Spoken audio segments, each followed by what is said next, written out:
Welcome to This Explainer, everyone. Today, we're tackling a topic that is literally keeping so many of you up at night. How exactly do we safely adopt AI technologies without falling straight into a trap of endless hidden costs and serious tool fatigue? Well, we're going to build a concrete risk mitigation blueprint for CEOs and leaders who want to actually implement AI the right way. 95%. I want you to just think about that number for a second. According to a 2026 analysis of enterprise AI adoption, and this is drawing from both MIT and McKinsey data, 95% of organizations have seen absolutely zero measurable return on their AI investment, and that's despite record spending. Basically, everyone is buying AI, but almost nobody has actually seen the ROI hit their bottom line. It's really the ultimate executive headache right now. So what's actually happening here? Well, what you're experiencing is something researchers call the productivity paradox. It's this incredibly frustrating tendency for businesses to experience initial productivity losses and way more friction right before they ever see those long-term gains from a new technology. Right now, undisciplined tool proliferation is actually expanding workloads. Instead of saving time, your workers are losing an entire work week, about 44 hours a year, just switching between disjointed applications. No wonder it's causing massive burnout and totally stalling adoption. Okay, so here's our roadmap for this executive briefing.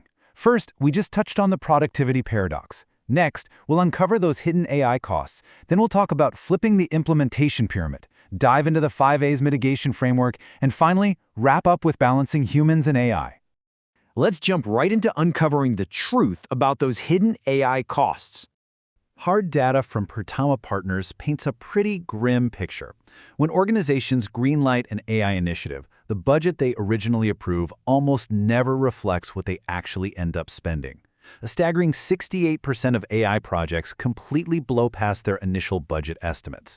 And we're not talking about missing by a little bit either. The average overage is 42% above that original figure. Absolutely wild. So you're probably wondering, where exactly is all that capital bleeding out? Spoiler alert, it's almost never the AI tool itself. It's the hidden landscape. Things like data quality disasters, missing data or totally inconsistent formats. Those add 15 to 25% to your budget right off the bat. Then you have legacy system integration.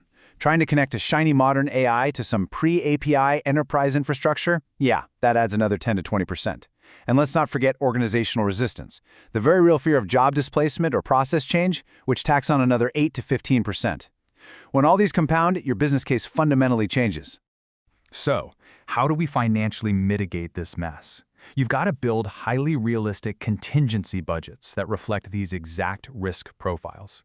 A standard 5% buffer? Yeah, that's just not going to cut it anymore. You need a 30% contingency for the overall project. For the data work specifically, you need a 50% contingency. And for that legacy system integration we talked about, prepare for a massive 65 to 80% contingency. I know that sounds high, but preparing for these hidden costs up front is literally the only way to protect your balance sheet. All right, let's pivot to our implementation strategy and talk about flipping the pyramid. This is the horribly flawed, backwards approach most businesses are taking right now. Step 1. They start at the very top, get excited, and buy a fancy new AI tool. Step 2. They kind of just hope an automated process magically forms around it. Step 3. They sit around waiting for someone to document it. And Step 4. They cross their fingers and assume a perfectly humming business process is just going to appear out of thin air. Guys, this is exactly why AI feels like it doesn't work. The tool isn't useless, there just isn't a process for it to plug into yet. The absolute game changer here is to flip that pyramid and build from the bottom up. Step 1. Decide exactly how the business process should actually happen. Step 2. Document it so it is perfectly repeatable. Step 3. Automate the repetitive administrative work. The boring stuff nobody wants to do anyway. Only then do you reach Step 4, which is adding AI to handle the thinking adjacent tasks. If you skip a level here, the whole thing just collapses. Which leads us to a golden rule for CEOs from systems expert Alistair Vermaak. Definitely write this one down. Buy the tool last, not first. Successful AI use is not a shopping list of disconnected software subscriptions. It's a business system that you have to build systemically. Okay, moving right along to the actual how-to, the 5A's mitigation consulting framework. Think of AI transformation leadership like a three-legged stool. You've got business direction, technology alignment, and people's involvement. If you get tunnel vision and only focus on the technology leg, well, the stool falls over. You absolutely must perfectly balance your business strategy with the tech, and critically, with human change management to keep everything stable. To keep that stool perfectly balanced, researcher Farhan Mirza developed the 5 A's application waterfall. It's this really deliberate, step-by-step path to implementation that helps you avoid what we call the adoption cliff, that awful catastrophic moment where initial corporate enthusiasm sharply drops off into total frustration and thousands of dollars of unused software. Let's quickly run through these 5 actionable steps. First, analysis. Rigorously assess your current tech, your processes, and your people's readiness. Second, architecture. Define a crystal clear mission, the scope, and redesign those job descriptions. Third, apply. This is the big one. Execute change management and actually upskill your teams. Fourth, ascertain. Evaluate your key performance indicators and ROI. And finally, adjustment. Continuously improve and adapt based on real, boots-on-the-ground feedback. Following this systematic framework absolutely mitigates disruption. Finally, let's talk about balancing humans and AI. So, a lot of people ask, is it humans versus AI? And honestly, that's just the wrong question. The better question is, who is better at what?